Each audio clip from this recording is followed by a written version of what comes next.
आमच्या बॉडी खातीर we are more responsible than anyone else. Absolutely. आज जर कितें प्रॉब्लेम आसा, first thing is accept that there is a problem.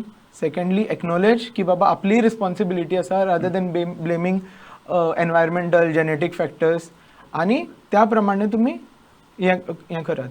Restriction to a certain level, but change of habits आनी कितें म्हणटात ते गूड हॅबिट्स फॉलो करपाची प्रयत्न केले जाल्यार मोस्ट ऑफ द प्रॉब्लेम्स, PCOSूच न्ही, प्रेशर, डायबिटीज, ओबेसिटी, सगळी मोस्ट ऑफ द प्रॉब्लेम्स न्ही कंट्रोलान येतली. आनी व्हेरी फ्यू लोकांक एक प्रॉपर अशें खूब जी दोतोरांची गरज एग्रेसीव मॅनेजमेंटाची. बट एक इम्पॉर्टंट थिंग, केन्नाय कितें प्रॉब्लेम असल्यार तुमी दोतोरा कडेन वचून डायग्नोसीस करून ते कितें सांगता तें करपाचें. एट द सेम टायम घरा कडेन आपली कितें रिस्पॉन्सिबिलिटी आसा ती फॉलो करपाची.